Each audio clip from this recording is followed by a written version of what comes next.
ফুলশয্যার রাতে স্ত্রীর কাছে রবীন্দ্রসঙ্গীত শুনতে চেয়েছিলেন তরুণ জীবনানন্দ। বিয়ের মুহূর্ত, বরিশালের দাশগুপ্ত বাড়ির বড় ছেলের বিয়ে হবে। কনের নাম লাবণ্য। বিয়ে তো হলো, কিন্তু কিছুই তো দেয়া হলো না ছেলেকে। ঘড়ি, বাড়ি, গয়না, আসবাব কিচ্ছু না, শুধু একটি আংটি। না, ছেলেটি এতটুকুও কিন্তু রাগ করেনি, বরং ওই আংটি পাওয়ার জন্য ছিল প্রবল কুণ্ঠাবোধ। এরকম জানা থাকলে সে তো নিজেই একটা কিনে নিতে পারত। আর বিয়েতে এসব দেওয়া নেওয়ার ব্যাপারই বা কেনই থাকবে, কেন বা থাকবে, এটা তার ভালো লাগতো না। লাবণ্য অবাক হয়ে গিয়েছিলেন স্বামীর এমন কথা শুনে। এমনই ছিলেন মানুষ জীবনানন্দ দাশ। কুণ্ঠিত, গুটিয়ে থাকা একজন মানুষ, অথচ কি দৃঢ়। পোশাক আশাকের প্রতি খুব একটা যত্ন কখনোই তার কিন্তু থাকতো না।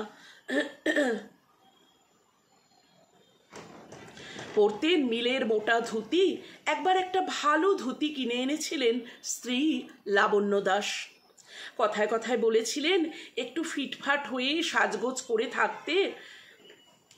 থাকতেও তো পারো, না হলে লোকে কি বলবে। তখন কিছু একটা লিখেছিলেন জীবনানন্দ। কিছু একটা তখন জীবনানন্দ লিখছিলেন। লেখাটা তিনি স্ত্রীর কথা শুনে কিন্তু থামিয়ে দিলেন। তিনি চুপ করে থাকলেন কিছুক্ষণ, রাগলেনও না, কিছুই করলেন না, শুধু শান্ত ধীর গলায় বললেন, তুমি যেভাবে খুশি সাজ পোশাক করো, তোমার সেই ইচ্ছায় আমি কোনোদিন বাধা দেব না, কিন্তু আমাকে এ বিষয়ে তোমার ইচ্ছা মতো চালাতে তুমি বৃথা চেষ্টা করো না। রীতিমতো স্তব্ধ হয়ে গিয়েছিলেন লাবণ্য। তারপর থেকে আর কখনো তিনি স্বামীকে এমনটা বলেননি। তার বিয়ের ফুলশয্যার একটি ঘটনা বেশ কিছু লেখায় স্মৃতিচারণায় উঠে এসেছে। জীবনানন্দ ও লাবণ্য কেউই কিন্তু সেভাবে আগে কথা বলেননি। ফুলশয্যার রাতে জীবনানন্দের মুখ থেকেই বেরোলো প্রথম কথা, বলা ভালো অনুরোধ, একটি গানের। কোন গান? জীবনানন্দ বললেন, জীবন ও মরণের সীমানা ছাড়িয়ে ফুলশয্যার দিন নববধূকে এমন অনুরোধ আগে কি কেউ করেছে? এমন একটি গানের অনুরোধ তিনি করলেন, তাও একবার নয়, দুবার।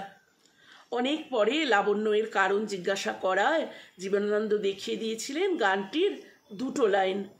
আজি এ কোন গান নিখিল প্লাবিয়া, তোমার বিনা হতে আসিল নামিয়া। সমস্তটা চুপ হয়ে গেল। কবি জীবনানন্দ দাশের গলায় বেজে উঠল, জীবনের শুভ আরম্ভতেই এমন গান গাওয়া উচিত। জীবনের শুভ আরম্ভতে তো তিনি বুঝিয়ে দিলেন এমনই গান গাওয়া উচিত।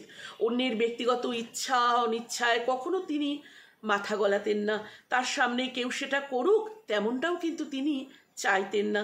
জীবনানন্দের মতোই বড় হয়ে সে যেটা উচিত বলে মনে করবে সে সেটাই করবে।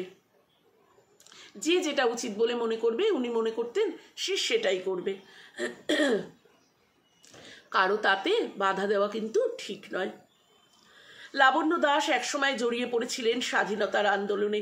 অবশ্য সময়টা ছিল সেই রকমই। যাই হোক, যথারীতি তিনি পুলিশের নজরে পড়েন। সেই সূত্রেই সার্চ ওয়ারেন্ট নিয়ে হাজির হন অফিসারেরা। সেই সার্চের জন্য গোটা ঘর একেবারে লণ্ডভণ্ড। জীবনানন্দের প্রাণাধিক প্রিয় কবিতার খাতাগুলোও কিন্তু অক্ষত ছিল না। শেষে ঘর থেকে পাওয়া যায় আয়ারল্যান্ড বিপ্লবের ইতিহাস নিয়ে একটি বই। যে জীবনানন্দকে মুখচোরা বলে সবাই জানতো, সেই তিনিই কিনা পুলিশের সামনে দাঁড়িয়ে সেদিন দৃঢ়ভাবে জবাব দিয়েছিলেন একের পর এক প্রশ্নের।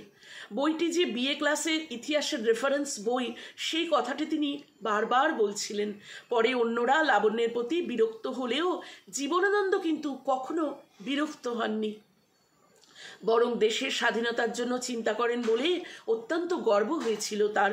সেদিনের সেই অফিসারদের মধ্যে একজন অবশ্য চিনতে পেরেছিলেন কবি জীবনানন্দকে। যখন গোটা ঘরে তল্লাশি চলছিল তখন তার হাতে উঠে এসেছিল ঝরা পালক। পরের দিকে এরকম আরও ছেলে মেয়ে তার কবিতার কাছে এসে বসে থাকতো। ল্যান্সডাউন রোডের বাড়ি ভরে উঠত তাদের নিয়ে। কাউকে তিনি নিরাশ করতেন না। এরাই যে তার ভবিষ্যতের আশা ভরসা। এটি একটি সংগৃহীত লেখা ঋণ মানুষ জীবনানন্দ লাবণ্য দাস।